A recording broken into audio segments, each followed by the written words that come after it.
Hi hello నమస్తే welcome to Telugu 360 నేను మీ అనిల్ మనతోని తెలంగాణ ఉద్యమకారులు గాదే ఇన్నే సార్ అయితే ఉన్నారు. సార్ నమస్తే సార్. నమస్తే. సార్ ఎట్టకేలకి కేసీఆర్ అసెంబ్లీకి అడుగు పెట్టారు. ఈరోజు బడ్జెట్ సమావేశం నడుస్తా ఉంది. ఎలా ఉండబోతా ఉంది కేసీఆర్ అసెంబ్లీలో రేవంత్ రెడ్డి రియాక్షన్ ఏమి ఉండబోతా ఉంది?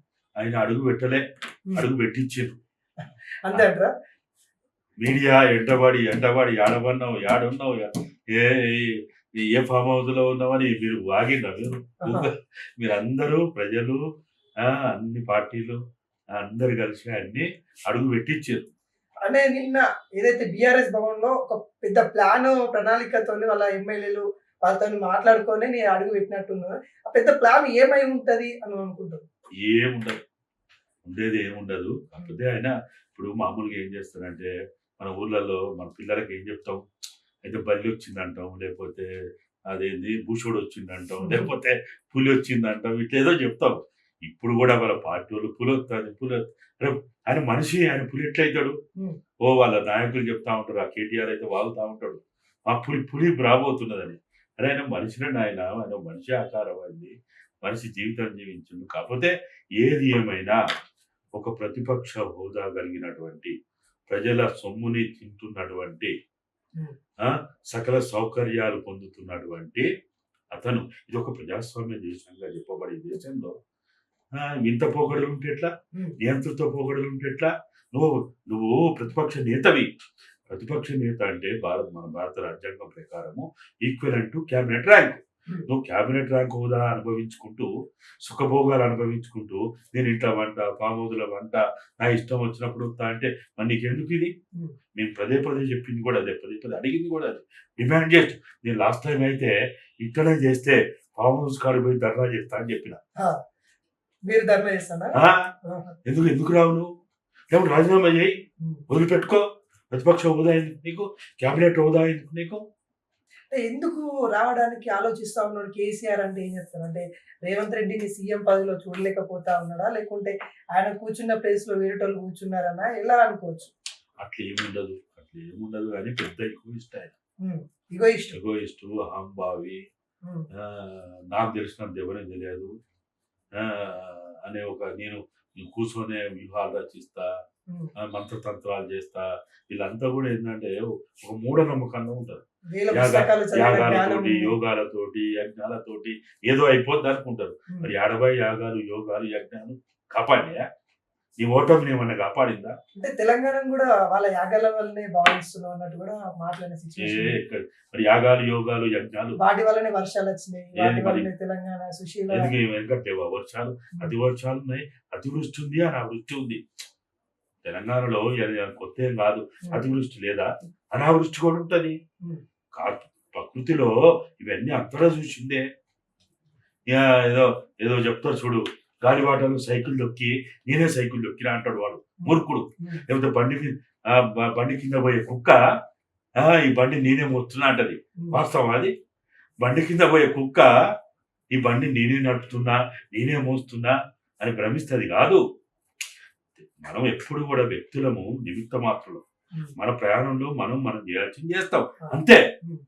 అంతేగాని ఏదో పెద్ద వీరులం శూరులం పిగుడు గాండం ఏం చేస్తావు? ఇవాళ నువ్వు చేసినావు, నువ్వు అంత గొప్పోడివే, మరి ఎందుకు పార్టీ గెలవలే? పార్టీ ఎప్పుడైతే టీఆర్ఎస్ ని బీఆర్ఎస్ చేసిందో అప్పుడే నీకు తెలంగాణకు బంధం దిగిపోయింది. ప్రజలు నువ్వు ఇంత 1,18,000 పైన నీ పెన్షనర్ నుండి నెలవారో 3 నెలలకు సంవత్సరానికో 6 నెలలకు, రైతు బంధు అయితే 6 నెలలకి, మిగతా కొన్ని నెలకి ఇతరుతో పింఛన్లు ఇచ్చినా, లేకపోతే వికలాంగుల పింఛన్లు ఇచ్చినా, ఓల్డ్ ఏజ్ పింఛన్లు ఇచ్చినా, లేకపోతే ఇంకా అనేక రకాల పింఛన్లు అన్ని 1,18,00,000 మందికి ఇచ్చిన మనకి ఎందుకు ఓట్లు వల్లే? ఎందుకు వల్లే? నీకు ఎన్నెన్నో మాటలు చెప్పినాం, ముచ్చట్లు చెప్పినాం. ప్రజలు ఎప్పుడు కూడా మన మాటలు గారడిని ఎక్కువ కాలం, అందుకని చెప్తారు కదా, మన ఎవరిని కూడా ఎప్పుడు కూడా ఎక్కువ కాలం మోసగించలేదు. కాబట్టి ఎప్పుడు జీవితం జీవించాలి. మనం జీవించడం నేర్చుకోవాలి, నటించడం నేర్చుకుంటే నడవదు. ఏదో కొద్ది సమయం నడుస్తుంది, అట్లా నటన కొద్ది సమయం నడుస్తుంది అని ఎప్పుడు నడుస్తుందా? కాబట్టి ఇప్పుడు ఆయన ఖచ్చితంగా అసెంబ్లీకి రావాల్సిందే. తర్వాత ఆయన రెగ్యులర్గా ఆయన పార్టీ కార్యాలయం ఏదైతుందో అక్కడ కూర్చోవచ్చు. లేకపోతే నీకెందుకు పార్టీ అధ్యక్ష పదవి ఎందుకు? కేటీఆర్ కో లేకుండా వాళ్ళ వీళ్ళకి ఇవ్వమంటారా? ఎవరికని కేటీఆర్‌కి ఎందుకు ఇయ్యాల? కేటీఆర్‌కి తెలంగాణకి ఏం సంబంధం? అంతే అంతే కదా, పార్టీ అధినేత కొడుకు కదా ఆయన. అయితే అంటే ఇప్పటి ఆయన నుంచి ఆయన సంపదకు వారసుడు. ఉమ్, ఆయన సంపాదించిన సంపద ఉంటది చూడు, ఉమ్. దానికి ఆయన వారసుడు. తెలంగాణకి ఎట్లా వారసుడు కానీ అవుతాడు? మన రాజకీయాల్లో తండ్రి పోతే కొడుకు, కొడుకు పోతే మనోడు ఇట్లే వస్తా ఉంది కదా. ఈ తంతులు మారట్లేదు కదా. నేను అదే చెప్తున్నా, నీ తల్లిదండ్రుల ఆస్తికి నువ్వు వారసుడివి. ఉమ్, కానీ తెలంగాణ వాదానికి, నినాదానికి, తెలంగాణ త్యాగాలకి, ఉద్యమానికి, పోరాటానికి, రాష్ట్ర సాధనకి వారసుడు ఎట్లయితాడు? ఉమ్, ప్రజలు వారసులైతారు, ఉద్యమకారులు వారసులైతారు, అమరవీరులు వారసులైతారు. ఈయనట్ల వారసులైతాడు.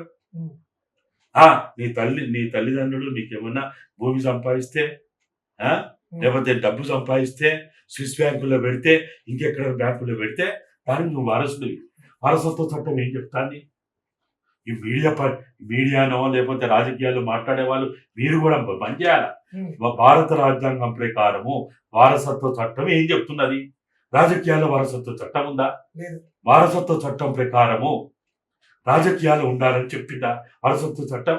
లేదు. మరి మీరు ఎట్లా మాట్లాడతారు? మీడియా ఎట్లా మాట్లాడుతుంది? అంటే ప్రస్తుతం జరుగుతుంది అదే కదా. వాళ్ళు జరిగితే మీరు ఎందుకు మాట్లాడాలా? ప్రస్తుతం. మీరు సరిదిద్దాలా. ఆ, మీడియా సరిదిద్దాలా. ఉమ్, మీడియా మెయిన్ స్ట్రీమ్ మీడియా అయినా, మెయిన్ స్ట్రీమ్ పత్రికలైనా, లేకపోతే సోషల్ మీడియా అయినా సరిదిద్దాల దాన్ని. ఇప్పుడు పాలకులు ఎప్పుడు తప్పు చేస్తే ఫోర్త్ ఎస్టేట్ ఎందుకు వచ్చింది? ఉమ్, ఫోర్త్ ఎస్టేట్ వచ్చింది దానికోసం. భారత రాజ్యాంగం ప్రకారం వారసత్వ హక్కు అనేది, వారసత్వ చట్టం ఇచ్చిన హక్కు అనేది రాజకీయాల కోసం కాదు. తల్లి చస్తే కొడుకు ఇయ్యాలా, లేకపోతే వాడు చస్తే వీడికి ఇయ్యాలని లేదు. వాళ్ళ ఆస్తికి వాళ్ళు వారసులు.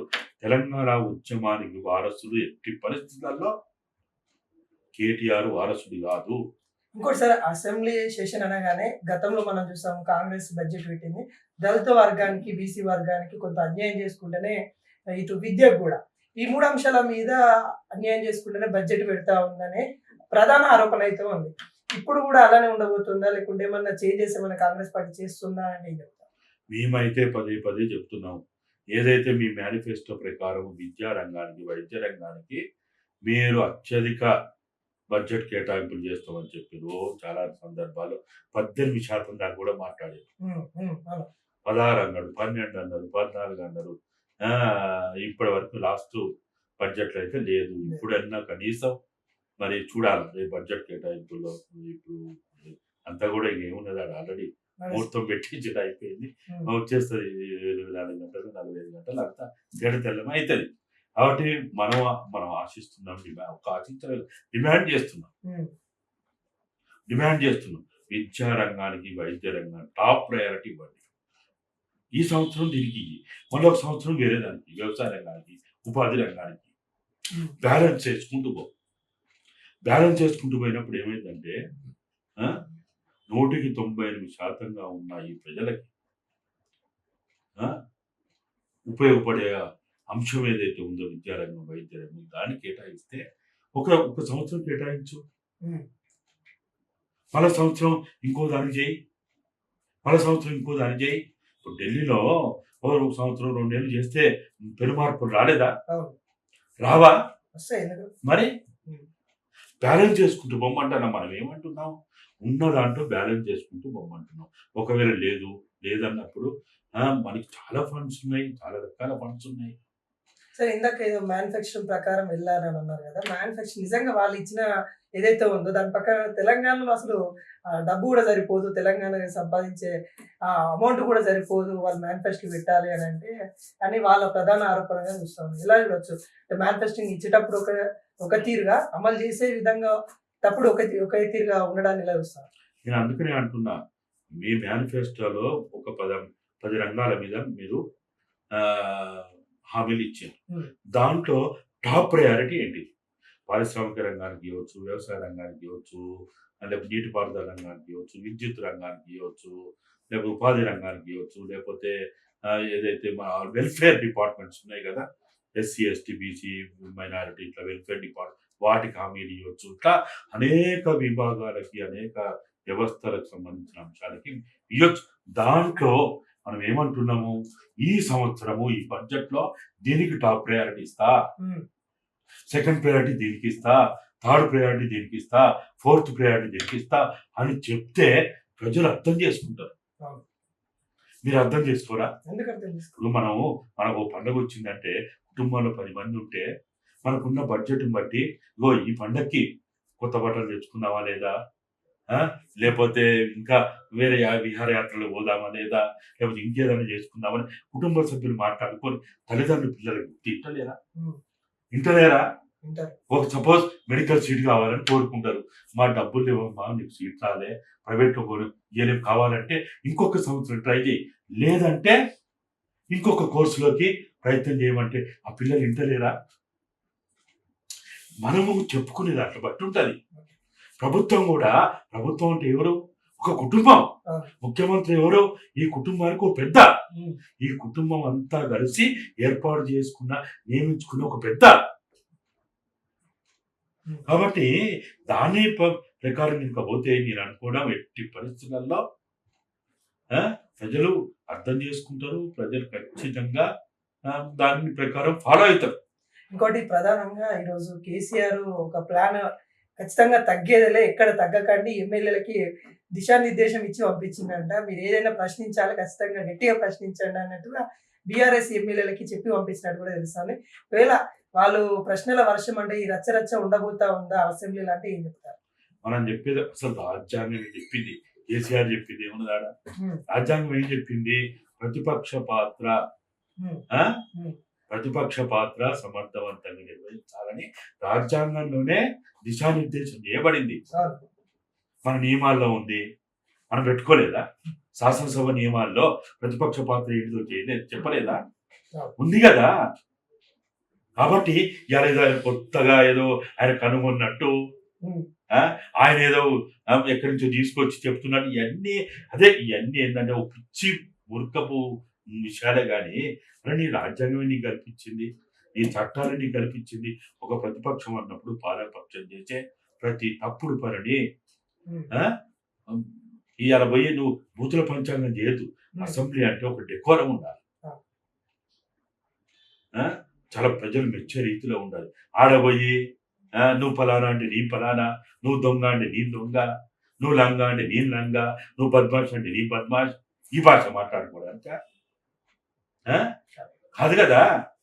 చెప్పులు తీసుకోవడానికి, కాగితాలు తెచ్చుకోవడానికి, వెళ్ళో పోవడానికి అది కాదు కదా. నువ్వు ఏదున్నా ఓ పద్ధతిగా మాట్లాడాలి, పద్ధతిగా వ్యవహరించాలి. అటు వీధి పోరాటం చేయడానికి కాదు, శాసనసభ ఉంది, వీధి పోరాటం బయట చేయాలి, ఇక్కడ అక్కడ చేయాలి. కాబట్టి శాసనసభ సమావేశాల్లో ఎంత వీలైతే అంత పాలకపక్షం కూడా ఒళ్ళు దగ్గర పెట్టుకొని ఉండాలి. ఊరాంబోతులు కానీ మీరు ప్రతిపక్షం మాట్లాడుతుంటే ఊరాంబోతులు ఎక్కడేస్తారు మీరు?